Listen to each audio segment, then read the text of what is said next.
NDTV से बात करने के लिए जयवर्धन सिंह हैं और अपनी तीखी बातों के लिए और कटाक्ष करने के लिए जाने जाते हैं। इलाके में कहीं ना कहीं वो पूरा के पूरा जोर आजमाइश करके कांग्रेस को मजबूत करने की कोशिश कर रहे हैं। दरअसल मजबूत करने की कोशिश वो इसलिए कर रहे हैं क्योंकि गुना शिवपुरी संसदीय क्षेत्र से न केवल वो मजबूत स्टार प्रचारक के रूप में प्रस्तुत हैं, बल्कि उन्हें इस लोकसभा के लिए प्रभारी भी बनाया गया है। हमसे बात करने के लिए बहुत शुक्रिया आपका। आपका बहुत बहुत धन्यवाद। ये बताइए कि जिस तरह से कांग्रेस कह रही है कि वंश कृष्ण के वंशज चुनाव जीतेंगे, तो अब इसमें भगवान भी आ गए हैं चुनाव में। मेरे हिसाब से हर चुनाव में अलग परिस्थितियां होती है, अलग मुख्य बिंदु होते हैं। और इस बार कांग्रेस की बात नहीं कह रही है, ये चर्चा आम जन में है कि जिनको हराया गया था 2019 में, उनको टिकट भाजपा ने दे दिया और जो जीत के आया था उसको नकार दिया। तो इसीलिए एक ऐसा माहौल बना था, ऐसी भावनाएं थी सबकी कि एक हम ऐसे प्रत्याशी को टिकट दें यहाँ से जो स्थानीय उम्मीदवार हो, जो इसी लोकसभा क्षेत्र में निवास जिसका हो। और इसीलिए जो हमारी सर्वे थी उसमें ये बात सामने आई कि राव यादविंद्र सिंह यादव जी एक ऐसे व्यक्ति हैं जिनकी अच्छी पकड़ जमीन पर भी है, जिनकी अच्छी पहचान है तीनों जिलों में, और जो हमारे हिसाब से अच्छी टक्कर देंगे और जीत के भी आएंगे इस बार। बीडी शर्मा जी ने जिस तरह के आरोप लगाए भ्रष्टाचार को लेकर के भी उसको घेरने की कोशिश, क्या कहते हैं आप? ये उनकी बौखलाहट है। कहीं ना कहीं जिस प्रकार से भाजपा एक षड्यंत्र कर रही है कमलनाथ जी के खिलाफ, उनका ऐसा प्रयास है मीडिया के माध्यम से, सोशल मीडिया के माध्यम से, कि भ्रम फैले कमलनाथ जी के बारे में। लेकिन जब उनकी सरकार देश में है, उनकी सरकार मध्य प्रदेश में है, तो आखिर कार्रवाई क्यों नहीं कर रहे फिर? मूल बात यह है, कमलनाथ जी पर एक भी जो आरोप है वो सिद्ध नहीं कर पाए हैं भाजपा के लोग। जो भी काम कमलनाथ जी ने किया है सदैव ट्रांसपेरेंसी रही है, पारदर्शिता रही है।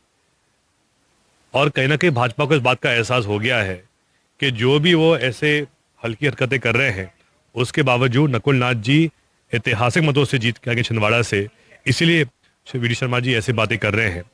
मैं तो उनसे पूछना चाहता हूं कि आखिर जब इलेक्टोरल बॉन्ड की जो पूरी बात सामने आई है, उसमें ऐसा क्या कारण है कि एक कंपनी जो सट्टा का काम करती है उसने 1600 करोड़ की राशि भाजपा को दी है?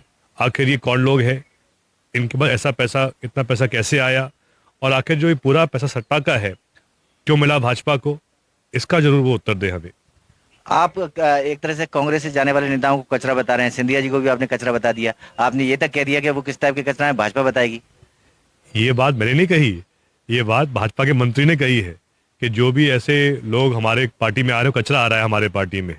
तो ये मैं नहीं कह रहा हूँ, ये भाजपा के मंत्री का बयान है। तो कहीं ना कहीं जो भावना मूल भाजपा की वो यही है कि जो भी लोग पार्टी छोड़ के भाजपा में शामिल हो रहे हैं उनको वो कचरा ही मान रहे हैं भाजपा के लोग।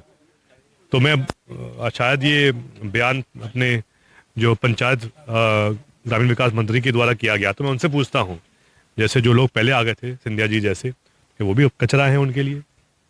तो आपका भी चल रहा था कि कहीं ना कहीं लोकसभा गुना शिवपुरी से आपको भी उम्मीदवार बना सकती है कांग्रेस। तो अगर आपको मौका मिलता तो चुनौती देते आप सिंधिया को? मेरी शुरुआत से भावना रही है कि गुना शिवपुरी अशोकनगर में अनेकों बड़े नेता हैं, अनेकों जमीनी नेता हैं, तो फिर कोई आदमी बाहर से क्यों आए?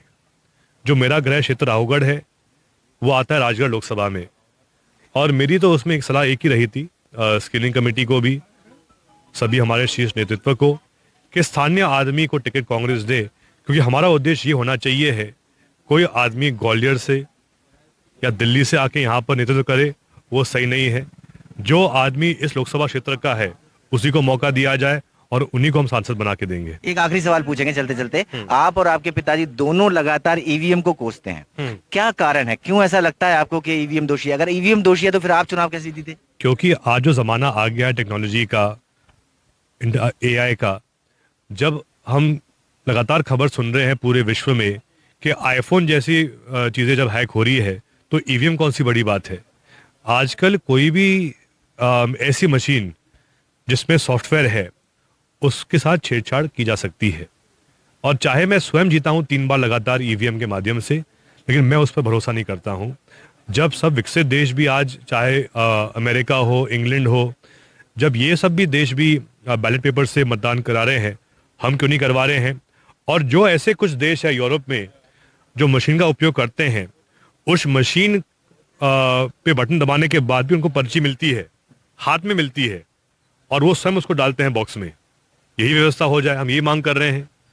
लेकिन कहीं ना कहीं जो परिणाम आ रहे हैं कुछ सालों से, कहीं ना कहीं जो जनता की भावना है उससे विपरीत है। बहुत शुक्रिया आपसे बात करने के लिए। तो लगातार हमसे बात करते हुए जयवर्धन सिंह का साफ तौर पर कहना था कि भले ही वो 3 बार चुनाव ईवीएम के सहारे जीते हों, लेकिन फिर भी वो ईवीएम जैसे इलेक्ट्रॉनिक्स चीज पर भरोसा नहीं करते। उन्होंने कहा कि मैं नहीं कहता कि सिंधिया कचरा हैं, भाजपा के मंत्री कहते हैं कि जो कुछ कांग्रेस से आ रहा है वो कचरा है।